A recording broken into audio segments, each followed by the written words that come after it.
दोस्तों स्वागत आपका मेरे यूट्यूब चैनल में। इस वीडियो में हम बात करने वाले हैं उत्तराखंड बजट सत्र जो कि 2023-24 का आज की डेट में यानी कि 15 मार्च 2023 को आज का जो बजट सत्र हुआ था, जो कि ग्रीष्मकालीन राजधानी गैरसैंण में ये बजट सत्र आयोजित किया गया था। ठीक है, जिसमें कि जो वित्त मंत्री हैं, आज का जो तीसरा दिन था बजट सत्र का, उसमें वित्त मंत्री श्री प्रेमचंद अग्रवाल जी के द्वारा वित्तीय वर्ष 23-24 का बजट प्रस्तुत किया गया है। ठीक है, काफ़ी इंपोर्टेंट टॉपिक है क्योंकि इस बार का जो करंट अफेयर में है और प्लस आर्थिक जो सर्वेक्षण के अनुसार उत्तराखंड के जितने भी क्वेश्चन बनते हैं, उसको हम इस वीडियो में कवर करने वाले हैं। साथ ही साथ जो बजट सत्र में जो चीज़ें हुई हैं कि किस डिपार्टमेंट को किसको कितना बजट आवंटित किया गया है, उस बारे में भी डिस्कस करेंगे, जो कि परीक्षा की दृष्टि से काफ़ी महत्वपूर्ण है। अगर आप चैनल पर नए हैं, तो चैनल से जुड़ जाएँ और साथ ही साथ अगर आपको इसकी पीडीएफ चाहिए, तो आप लोग हमारे टेलीग्राम चैनल से जुड़ सकते हैं, जिसका लिंक वीडियो के डिस्क्रिप्शन बॉक्स में दिया हुआ है। चलिए शुरू करते हैं बिना किसी देरी के।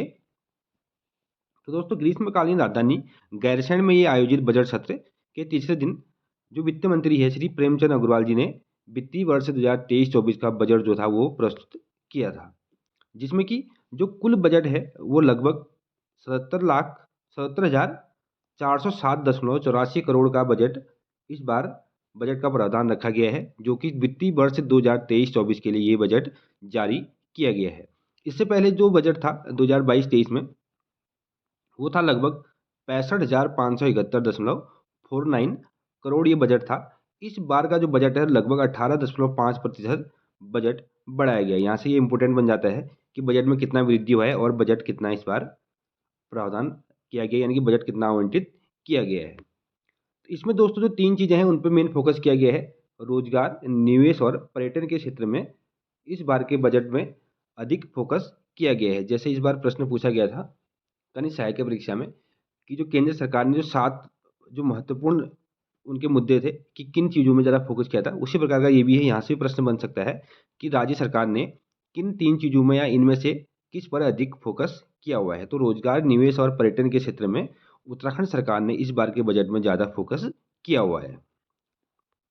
अब बात करेंगे बजट के जो महत्वपूर्ण 15 बिंदु हैं, किन-किन पर बजट कितना आवंटित किया गया है। तो सबसे पहले बात करेंगे उद्यान विभाग में जो बजट है दोस्तों, वो है लगभग 815.66 करोड़ का बजट आवंटित किया गया है, जिसके अंतर्गत पॉली हाउस निर्माण हेतु यानी कि जो पॉली हाउस होती हैं, तो उसके लिए लगभग 200 करोड़ का बजट यहाँ पे आवंटित किया गया है। और साथ ही साथ जो मिशन एप्पल योजना है, ये एक इम्पोर्टेंट प्रश्न बन जाता है यहाँ से कि मिशन एप्पल योजना के अंतर्गत कितना बजट आवंटित किया गया है। तो लगभग 35 करोड़ का बजट यहाँ पे आवंटित किया गया है। बाकी उद्यान विभाग के अंतर्गत जो वैकेंसीज आने वाली है राजकीय नियुक्ति के लिए, यूकेपीएससी को लगभग 133.53 करोड़ रुपये का प्रावधान इसमें रखा गया है। यानी कि यूकेपीएससी के अंतर्गत राज्य लोक सेवा आयोग के अंतर्गत राजकीय नियुक्ति के लिए तो उद्यान विभाग में जो वैकेंसीज आने वाली है उसके लिए भी कहीं ना कहीं यहाँ पे भी वैकेंसीज भी आने वाली है, तो उसके लिए भी लगभग 133.53 करोड़ का यहाँ बजट आवंटित किया गया है। अब बात करते हैं उद्योग विभाग में कुल बजट का प्रावधान कितना है। ये दोस्तों लगभग 461.31 करोड़ का बजट का प्रावधान रखा गया है, जिसमें कि वर्क फोर्स डेवलपमेंट के लिए लगभग 100 करोड़ और सीएम स्वरोजगार योजना के अंतर्गत 40 करोड़ का बजट यहाँ पे आवंटित किया गया है। इंपॉर्टेंट फैक्ट बन जाते हैं कि पूछ सकता है कि सीएम स्वरोजगार योजना के अंतर्गत जो मुख्यमंत्री स्वरोजगार योजना है, उसके अंतर्गत बजट सत्र 2023-24 में कितना बजट पास किया गया है। तो लगभग 40 करोड़ का यहाँ पे ये दिया गया है। Promotion of investment startup and entrepreneurship के लिए लगभग 30 करोड़ का बजट यहाँ पे आवंटित किया गया है। बात करते हैं पर्यटन विभाग की ओर से, क्योंकि पर्यटन क्या है महत्वपूर्ण 3 मुद्दों में यानी कि फोकस पर है। तो पर्यटन विभाग के अंतर्गत लगभग 302.04 करोड़ का बजट यहाँ पे आवंटित किया गया है। इंपोर्टेंट हो जाता है यहाँ से। शिक्षा एवं युवा कल्याण विभाग के अंतर्गत लगभग 1,10,459.55 करोड़ यहाँ पे बजट आवंटित किया गया है।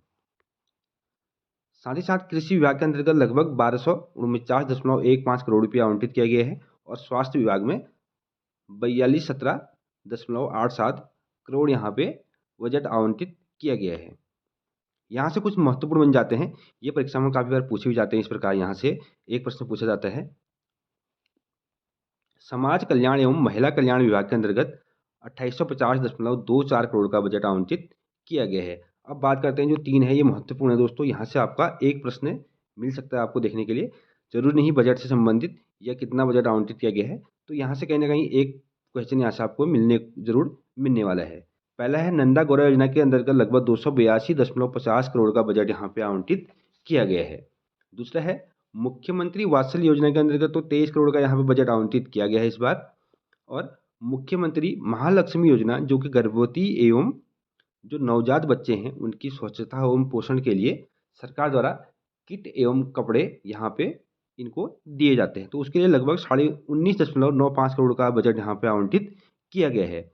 जो नंदा गौरव योजना है इसके अंतर्गत 12 पास करने के बाद जो बीपीएल परिवार की जो लड़कियां हैं उनको 50,000 रुपये का यहाँ पे इनको पैसा दिया जाता है, जो कि उनके परिवार में केवल शुरू की जो दो बेटियां होंगी, अगर 12th पास करती हैं सरकारी स्कूल से, तो उनको ये योजना का लाभ दिया जाता है।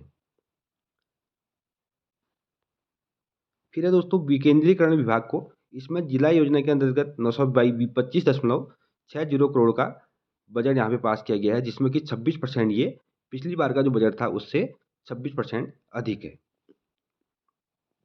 और स्थानीय निकायों के लिए जो समनुदेशन के लिए लगभग 3343 करोड़ का बजट यहाँ पे पास किया गया है। इसके बाद दोस्तों लोक निर्माण विभाग में 2791.83 करोड़ का बजट यहाँ पे आवंटित किया गया है। और ऊर्जा विभाग के अंतर्गत कुछ महत्वपूर्ण टॉपिक यहाँ पे हम बात करेंगे। ऊर्जा विभाग के अंतर्गत 1251.33 करोड़ का बजट यहाँ पे आवंटित किया गया है, जिसके अंतर्गत लखवाड़ परियोजना के लिए लगभग 500 करोड़ का बजट यहाँ पर आवंटित किया गया है। जो कि अगर लखवाड़ परियोजना की बात करें तो ये 1976 की परियोजना है, जिसको कि केंद्र सरकार ने 1976 में स्वीकृति दी थी। उसके बाद 1887 में इसको सिंचाई विभाग द्वारा इसका काम शुरू किया गया था, जो कि 30% का काम होने के बाद कुछ वित्तीय कमी के कारण इसको बंद कर दिया गया था। ठीक है, तो 1992 में धन कमी के कारण इसको कार्य रुक गया था, और फिर दोबारा से इसको 2008 में राष्ट्रीय परियोजना घोषित कर दी केंद्र सरकार ने, जिसके बाद इसका काम जो चला था, और इसमें लगभग 300 मेगावाट बिजली पैदा की जाती है, जो कि यमुना नदी पर स्थित है। और देहरादून जिले में ये जो लखवाड़ परियोजना है, देहरादून और टिहरी के बीच में ये लखवाड़ परियोजना स्थित है। मोस्ट इंपोर्टेंट है, यहाँ से आपको एक प्रश्न जरूर देखने को मिल सकता है, तो ये आप यहाँ पे नोट कर लीजिएगा। अगला है, यहाँ से भी एक इंपॉर्टेंट फैक्ट बन जाता है। जो सिंचाई विभाग के अंतर्गत लगभग 1443.42 करोड़ रुपए का बजट यहाँ पे प्रावधान किया गया है, जिसमें कि मोस्ट इंपोर्टेंट है देहरादून पेयजल हेतु जो सौंग डैम है दोस्तों, सौंग नदी पर ये बना हुआ है टिहरी में, तो यहाँ के लिए लगभग 110 करोड़ का बजट यहाँ पे सौंग जो डैम है उस डैम से, जो कि देहरादून में पेयजल की जो सुविधा है उसको पूर्ण करने के लिए, पेयजल की समस्या को निराकरण करने के लिए, इस योजना के लिए 110 करोड़ का बजट पास किया गया है, जो कि टिहरी में है और सोंग नदी पर ये डैम बना हुआ है। ठीक है, इसमें 139 मीटर उसकी ऊंचाई है और लगभग 76 हेक्टेयर क्षेत्र में ये डैम फैला हुआ है। इंपॉर्टेंट फैक्ट बन जाता है यहाँ से कि जो सोंग डैम है इसके बारे में एक प्रश्न यहाँ से पूछा जा सकता है, तो ये भी आपको फैक्ट यहाँ पे नोट कर लेना है। अगला जो मेन मुद्दा है ये करंट अफेयर से संबंधित है, जिसमें कि जोशीमठ व अन्य जो भू दशाओं राहत के लिए, यानी कि जोशीमठ पर जो भू दशाव हुआ था, अगर इस प्रकार की किसी भी जो आपातकालीन घटनाएं हैं, यानी कि जो क्या बोलते हैं उसको, जैसे भूकंप वगैरह आता है या किसी भी भू दशाओं से संबंधित जो भी चीज़ें होंगी, उसके लिए 1000 करोड़ का बजट यहाँ पे प्रावधान किया गया है। और दोस्तों जो G20 सम्मेलन होना है तो उसके लिए भी लगभग 100 करोड़ का बजट का प्रावधान यहाँ पे किया गया है। ये भी इम्पोर्टेंट है, ये भी पूछ सकता है परीक्षा में, क्योंकि G20 सम्मेलन जो है ये रिसेंट का है कि आने वाले टाइम पे जो G20 सम्मेलन होने वाला है तो उसके लिए 100 करोड़ का बजट उत्तराखंड सरकार ने यहाँ पे पेश किया हुआ है। तो पूछ सकते हैं प्रश्न, यहाँ से फैक्ट आप नोट कर लीजिएगा। अगला है, राज्य में विभिन्न विभागों की अवस्थापना के लिए, यानी कि जो पुनर्निर्माण कार्य के लिए विभागों की अवस्थापना के लिए 1300 करोड़ का बजट यहाँ पे पास किया गया है। और जो एक मुद्दा था जिसे विपक्ष बार बार उठा रहा था कि जो अवशेष गन्ना मूल्य था उसके भुगतान के लिए तो 215 करोड़ का बजट यहाँ पे प्रावधान किया गया है। जो अवशेष गन्ना भुगतान है उसके भुगतान के लिए 215 करोड़ का बजट यहाँ पे पास किया गया है। ये थी दोस्तों बजट से संबंधित जो मुख्य जो बजट पास किया गया है, तो कौन सी डिपार्टमेंट को या कौन से विभाग को कितना बजट यहाँ पे पास किया गया है और कौन सी परियोजनाओं को कितना बजट दिया गया है। तो यहाँ से भी आपका एक या दो प्रश्न देखने को मिल सकता है। आने वाली परीक्षाओं में, जो कि वन आरक्षक जो परीक्षा है उसके बाद भी जो भी परीक्षाएं होंगी, तो उन परीक्षाओं में यहाँ से एक प्रश्न आपको 1 या 2 नंबर का प्रश्न आपको बिल्कुल देखने को मिलेगा। तो आप लोग इस बजट जो सत्र है, इस बजट से संबंधित जो भी प्रश्न है, उन प्रश्नों को आप नोट डाउन कर लीजिएगा। आगे बढ़ने से पहले आपको बताऊंगा कि आप लोग अगर हमारे चैनल पर नए हैं तो आप हमारे channel UKPSC and UK triple SC latest update को सब्सक्राइब करके रख लें और साथ ही साथ बेल आइकन को भी प्रेस करके रखें। अब बात करेंगे आर्थिक सर्वेक्षण 2023-22-23 के बारे में, जो कि दोस्तों विधानसभा सत्र के दूसरे दिन यानी कि 14 मार्च 2023 को वित्त मंत्री प्रेमचंद अग्रवाल ने सदन में रिपोर्ट पेश की थी। तो ये यानी कि 14 तारीख को आपका आर्थिक सर्वेक्षण का जो रिपोर्ट था वो समस्त रखा गया था सामने, और 15 तारीख को आज की डेट में बजट यानी कि सॉरी कल की डेट में जो 15 मार्च को बजट यहाँ पे पेश किया गया था। 2022-23 आर्थिक सर्वेक्षण भराड़ीसैंण गैरसैंण चमोली में पारित किया गया, जो कि अभी का जो बजट है वो कहाँ पे पेश किया जा रहा है, भराड़ीसैंण गैरसैंण चमोली में। अब बात करेंगे 2022-23 के अनुसार जो कि आर्थिक सर्वेक्षण जो है उसका जो अनुमान था, तो अर्थव्यवस्था का आकार कितना था, 3.02 लाख करोड़ का, जो कि 2021-22 में कितना था, 2,65,488 करोड़ का।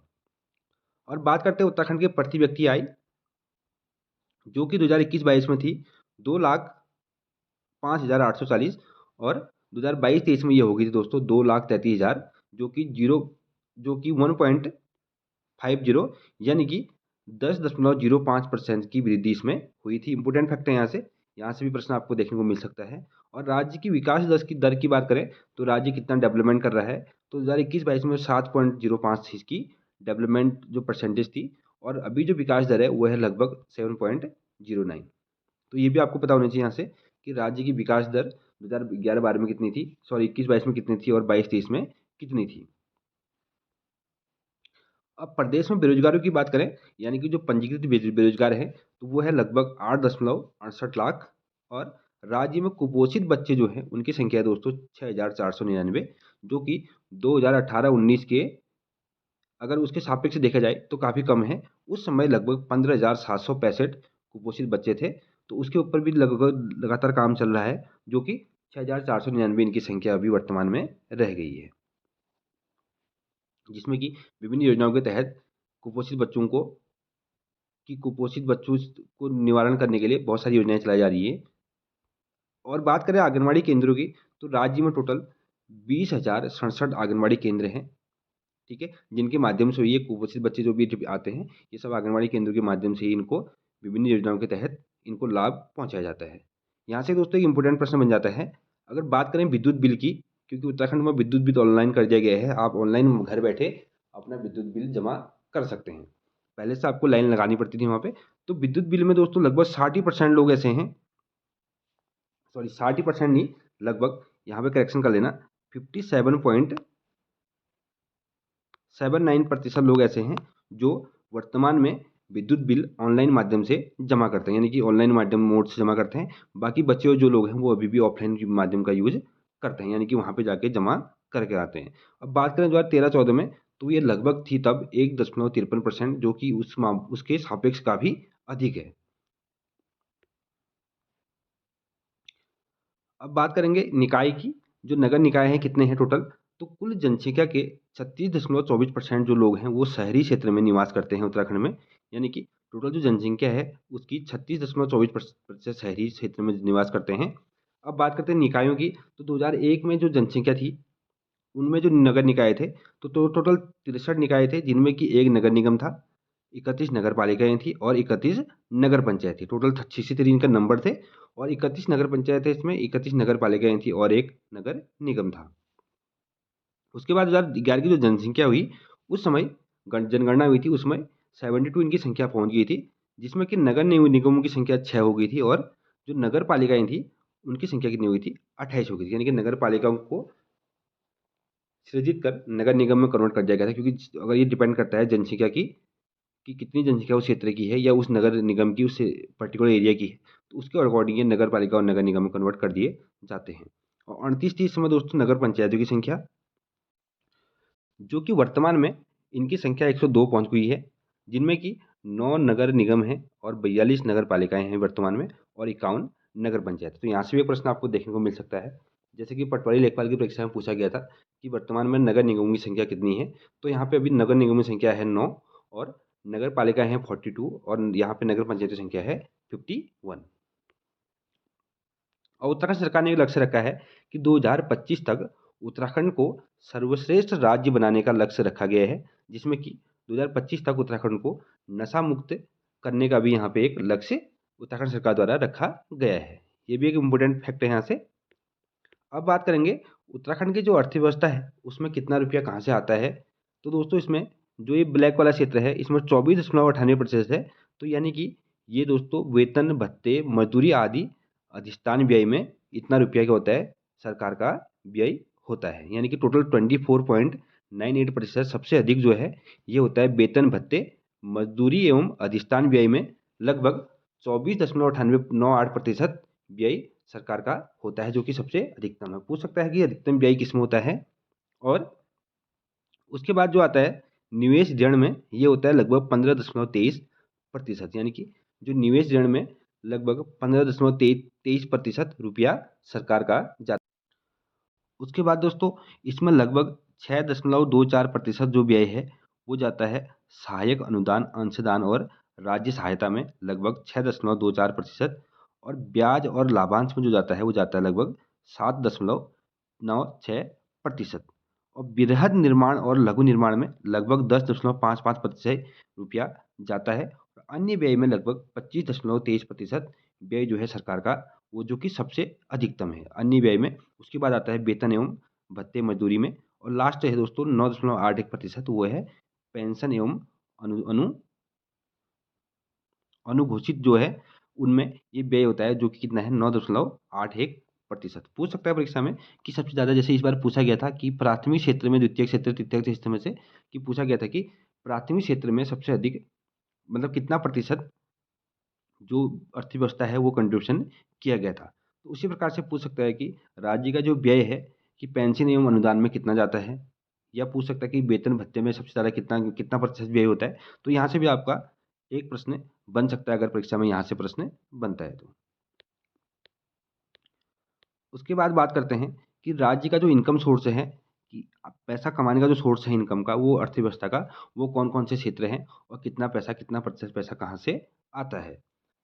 इनमें दोस्तों 25.89% जो है वो आता है स्वयं का कर या राजस्व से सबसे ज़्यादा क्या होता है यहाँ पे कमाई उत्तराखंड की होती है। उसके बाद 6.17% जो होता है वो होता है करेत्तर राजस्व से जो कि राजस्व का ही एक पार्ट है। और तीसरा जो है 14.79 ये होता है दोस्तों केंद्र करों में राज्यांश यानी कि केंद्र के करों में राज्य का जो अंश होता है प्रतिशत वहाँ से लगभग 14.79% की जो अर्थव्यवस्था है वो योगदान यहाँ से मिलता है।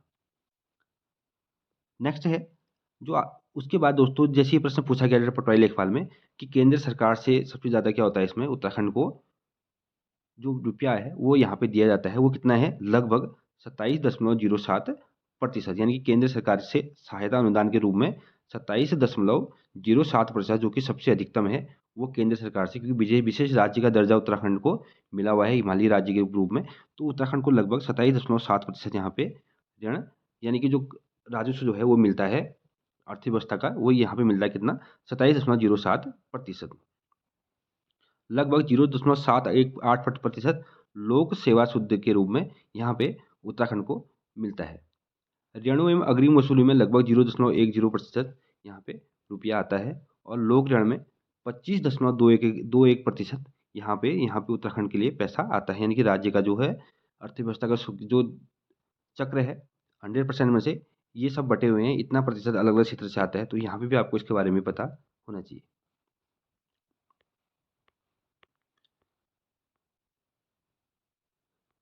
आगे बात करते हैं जो कि अंतिम टॉपिक है आर्थिक सर्वेक्षण का ही पार्ट है जिसमें कि अर्थव्यवस्था में जो योगदान है वो लगभग कितना है प्राथमिक क्षेत्र का 12.36% 36%। देश में कितना है अगर बात करें देश की तो देश में प्राथमिक क्षेत्र में 20.96% क्या होता है अर्थव्यवस्था में ये प्राथमिक क्षेत्र का योगदान रहता है। और द्वितीय क्षेत्र में लगभग 46.21% राज्य का और 25.63% केंद्र सरकार का है। और तृतीय क्षेत्र में जो कि ये प्रश्न पूछा गया था कनिष्ठ सहायक में।